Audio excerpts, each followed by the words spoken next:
ማነው ስምሽ? መስከረም። ከየት ከተማ መጣሽ? ከሐረር። ሐረር የፀሐይ ብርሃንና ደግሰው ከምስራቅ ነው ይባላል። እንዴት መጣሽ? መልካም ወጣት። እኔ እንኳን የመጣሁት ያው በምክንያት ነው። ጌታን ያገኘሁት ማረሚያ ቤት ነው እና ማረሚያ ቤት 18 ዓመት ከ6 ወር ተፈርዶብኝ እዛ ቆይቼ ጌታን ከመቀበሌ በፊት በጌታ አልነበርኩኝም። ከባለቤቴ ተጣልቼ ነው የሄድኩት። ስሄድ ማለት ነው ወደ ማረሚያ ቤት ስቴጅ ኖ ትቼው ሄድኩኝ። ባለቤቴ ማለት የ3 ዓመትና የ7 ዓመት ልጅ ጥዬ ገብቶኛል። የ3 ዓመትና የ7 ዓመት ልጅ ጥለሽ ሄድሽው ወደ ማረሚያ ቤት ነው ወይስ እነሱን የወለድሽው ከማረሚያ ቤት በኋላ ነው? ከማረሚያ ቤት በፊት ነው የወለድኩት እና ወደ አዲስ አበባ ስራ ለመስራት ማለት ነው። ስራ ሰራለሁ እና ስራ ስሰራ የጋራ ትርፌ ጋራ ስራ ነው የምንሰራው። ልጁ ሳሪስ ነው የሚኖረው። ሳሪስ እየኖረ እኔ ሰው አቀርባለሁ፣ ኤጀንሲ ያለው እንልካለን። ወደ ነው የምትልኩት? ወደ ውጪ። ከዛ እዛ የላከን አጋጣሚ ሆኖ ያው በመሃል እሱ ያው የዓመት ግብር ምናምን ሳይገብር ቀረና በአጋጣሚዎች ተዘጋ።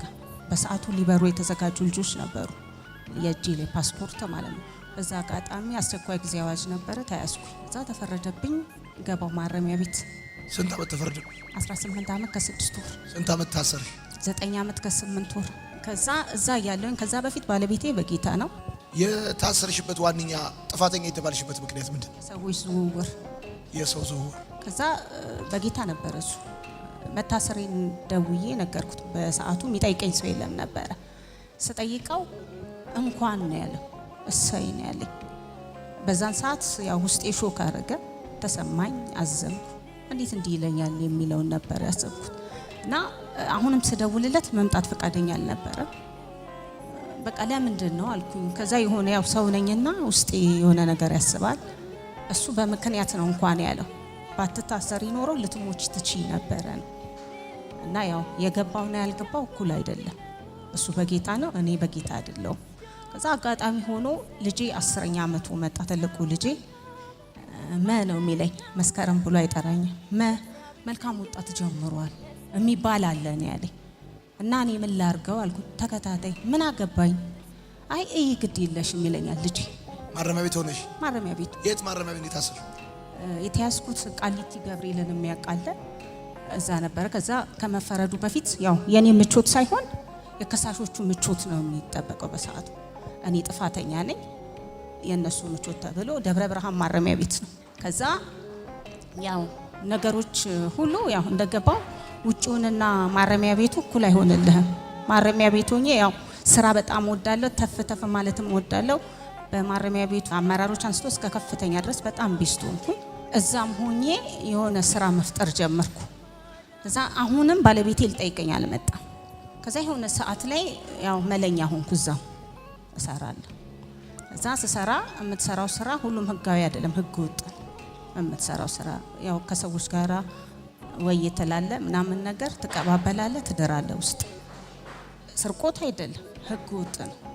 ከዛ በቃ መለኛ ሆንኩኝ። ያንን ነገር እየሰራው ምናምን ነገር ሁሉም ነገር አልጋ ባልጋ ነው። ያው ውጪ ለሚቀርብህ ነገር አለ፣ ውስጥ የምታገኘው ነገር አለ።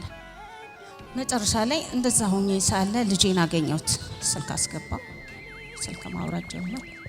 ስልክ አወራዋለሁ፣ ቪዲዮ ኮል ደውላለሁ።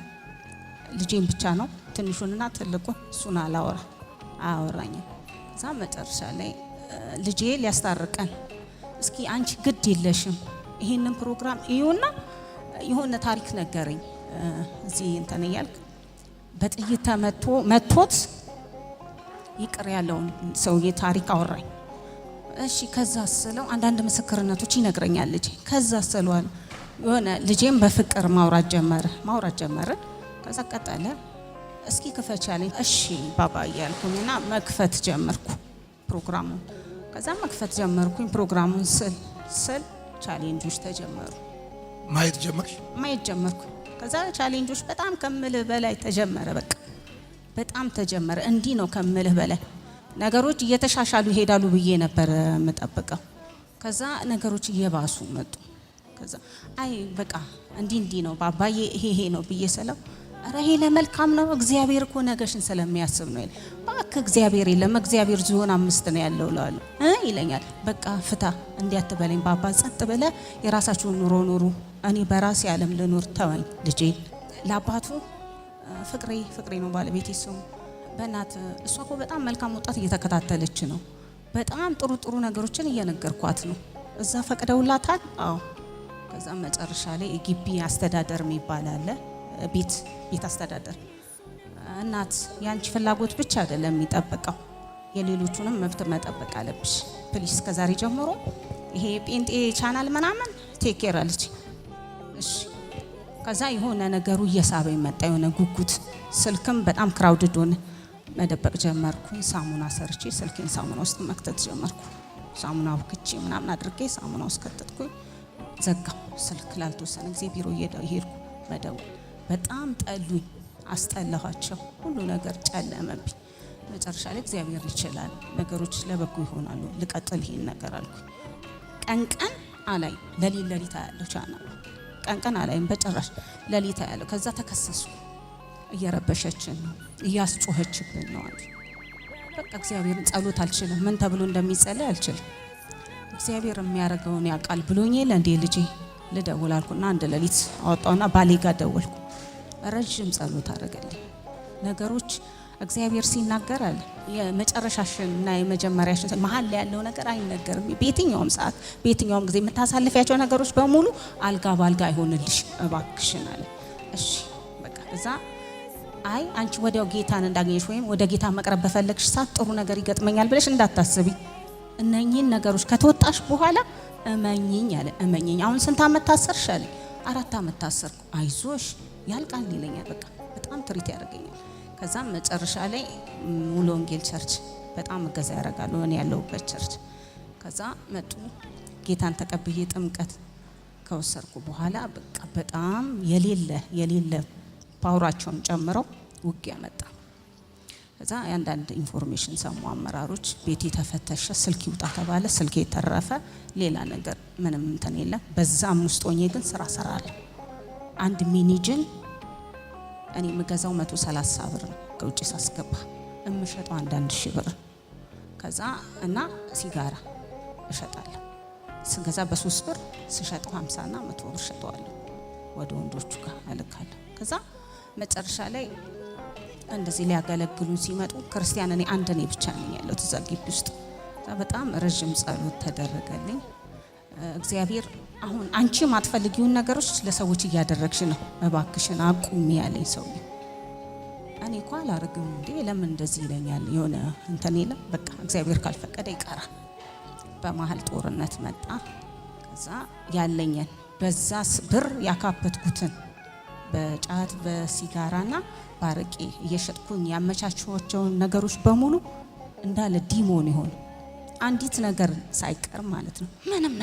ምንም ጠፋ። በቃ ግማሹ በጥይት እንትን ሲል ተቃጠለ፣ ግማሹ ተወሰደ ምናምን ነገር። በቃ በአዲስ ብዬ ጀመርኩ ኑሮን ማለት ነው። በዛም ታይም ውስጥ ሆኜ ግን ጸሎትን 1 2 እያልኩኝ ገነንኩ።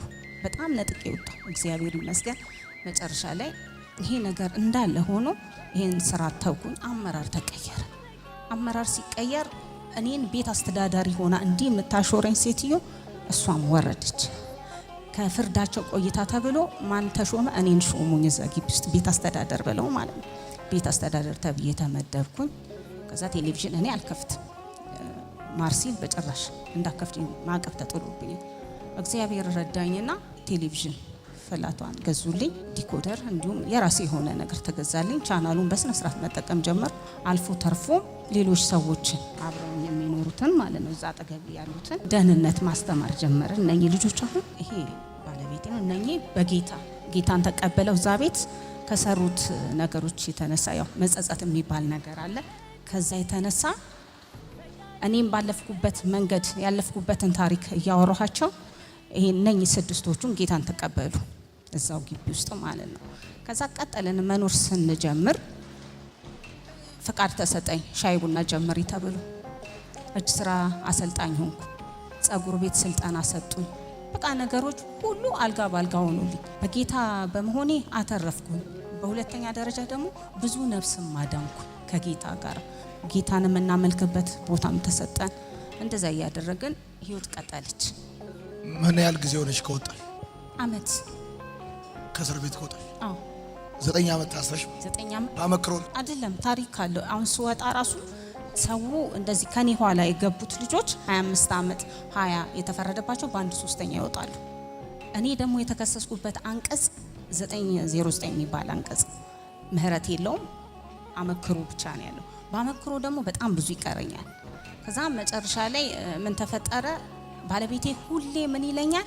ሰዎች እንደሚወጡት በይቅርታ ተሰልፈሽ አትወጪ እመኝኝ ይለኛል። አንቺ በር ተንኳክቶ ነው የምትወጪው እመኝኝ ይለኛል።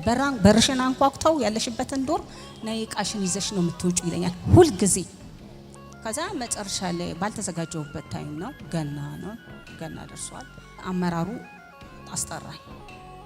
መስከረም ላይ ይቅርታው መጥቷል የኔ ማለት ነው። ስልክ ተያዘብኝ። ስልኩን ያስቀመጥኩት እንደዚህ ሳምሰንግ ነው ያኛው እና ቀጠን ትላለች ሳምሰንግ። እንዲህ አድርጌ እቺ ለእንትን ለብዬ ነው ያመጣኋት። እቺ ስልክ እቺማ ወፈር ትላለች። እንዲህ አድርጌ ነው ማስፋት ታያለች። እንዲህ አድርጌ ነው መከር ነው። ያቺ ስለሆነ ምን ጊዜም ፍተሻ ሲመጡ አይገኝብኝም። የዛን ቀን ግን ያው እግዚአብሔር የወደደውና የፈቀደውን ያደረገው። ያው ከኋላ ሴቶች አሉ ፑሽ የሚያደርጉ ወዬ ብለው ሄደው ቢሮ ተናገሩ። መጣና አመራሩ ቀጥ ብሎ ገብቶ ስልኩን አወጣ ከዚህ ውስጥ። ቻርጀሩን ስጭኛል። ያለ ቻርጀር ነው የተሸጠልኝ አልኩት። ቻርጀር የለውም ስገዛው። ማን ያስገባልሻል? እኔ ማንም አላስገባልኝ። ማንም እንጀራ ላይ አሸዋ መድፋት አልፈልግም። በቃ ካገኘ ስልኩን ይዘው ወጣ አልኩት። ስልኩን ይዞ ወጣ። 6 ወር ተቀጣው። 6 ወር ተቀጥቼ የፈታኝ የአዲስ አበባ ፌዴራል ደብዳቤ ጽፌ ይቅርታ ጠይቄ ከዛ ይቅርታ ሲሰጥ በልዩ ኬዜ ግፊት ታማሚ ነኝ፣ ስኳር ታማሚ ነኝ፣ አስም በሽተኛ ነኝ። ስለዚህ እስካሁን ብዙ እድሎች አመልጠውኛል። ይሄን ደብዳቤ ከላኩ በኋላ ጾም ጸሎት ገባሁ። እግዚአብሔር ታሪክን ይቀየራል። እዛ ጾም ጸሎት ገብቼ አልከፍትም፣ ቤት እንዲሰጠኝ ጠየቅኩ። ጌታ ሆይ ያልኩት አንተ ሞገስን ሰጠኸኝ፣ ሰው ፊት ለመቆም ካበቃኝ እዚሁ ቦታ ላይ ቆሜ የተለወጥኩበት ቻናል ነው። ይሄንን ስም እንስር ታላቅ ጸጉር ስራይ ማርሴል የተለወጥሽበት ቻናል ስለሆነ እዛ ቆሜ እናገራለሁ ብለሽ ጸልይሽ ነበር እና ስፈትል እንዝርት የመጀመሪያ የፈተልኩት ማለት ነው። ጌታ ሆይ እኔ አልችልም፣ እውቀት ያንተ ነህ፣ ክብር ያንተ ነህ። እኔ እሱንም ማውቀው እንደዚህ ነው። እስራቴን ሲለቀኝ እሱንም ማውቀው እንደዚህ ነው። እስራቴን ፈቶ ሲለቀኝ ነው። ይሄ ምንድን ነው? ብትፈታው ስሜቴ ነው። ብትፈታው ስሜቴ ነው እና ቋንቋሽ ራሱ ደስ ይላል። ብትፈታው ስሜቴ ነው። ምን ዳይተን የምታጨበጭበው?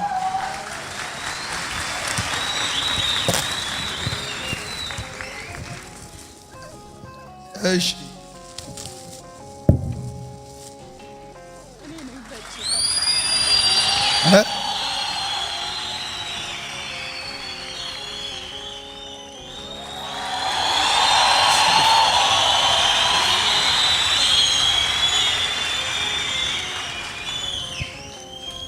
አንቺ ነሽ በእጅሽ የፈተልሽ? በእጅ ነው የሰራሁት። ቁጭ ብዬ መቋጨትም አልችልም፣ መስፋትም አልችልም። ወፍ እግር እንዴት ነው እያልኩ ልጆች እየጠየቁ መስራት ጀመርኩ እና ይሄ ጋቢ በእግዚአብሔር ፊት ነው የምሰጠው።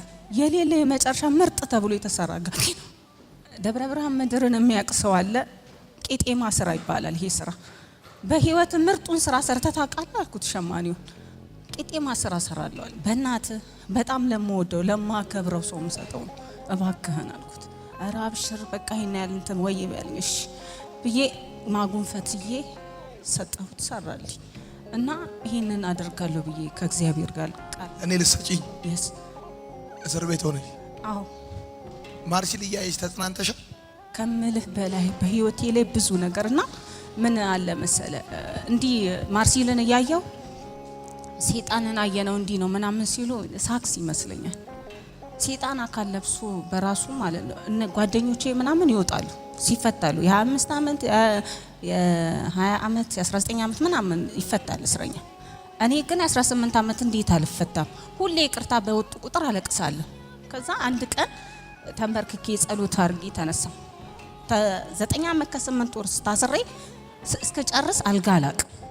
እንዳየኸው አልጋው ይሄ ነው። አልጋችን ይሄ እስር ቤት ውስጥ ነው። ከጀርባው ስዕል አድን ይታያል። መሬት ላይ ፍራሽ ትታያለች። እሱ ላይ ነው መተኛው። ምን አደርግ ነበረ? መስታወት የቁም መስታወት ሰርቶ ይዞልኝ መጥቷል ባለቤቴ።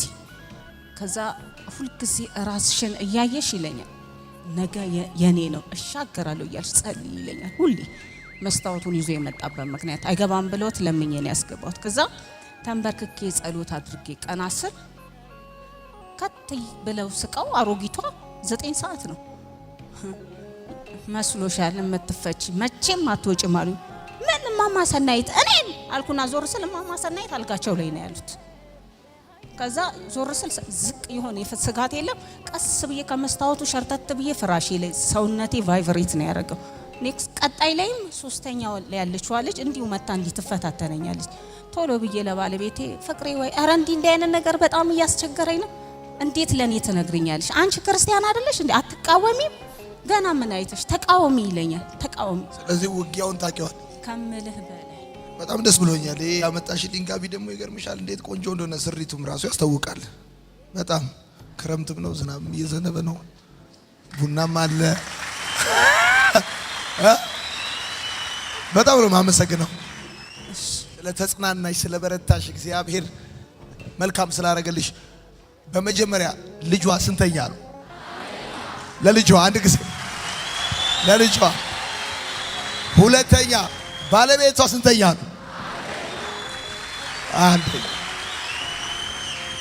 መስታወት አምጥቶ መስታወቱን እያየሽ እሻገራለሁ እያለ አንቺን እንድትበረታቺ በማድረጉ እንደገና አጨብጭቡለት ለባለቤቷ። አመሰግናለሁ። ወድሻለሁ። እኔም እወዳለሁ።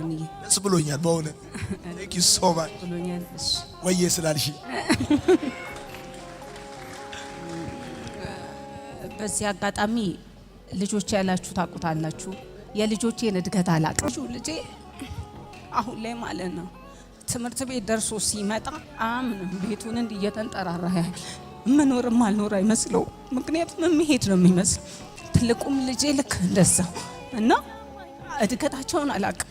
የኔ ባል አይደለም አባት ለሚስቱ እናትም አባትም። በነገራችን ላይ ቤተሰብ የለኝም። ቤተሰቤ ባሌ አባቴ ለኔ ውበቴ ጌጤ ነው ባሌ ከምልህ በላይ።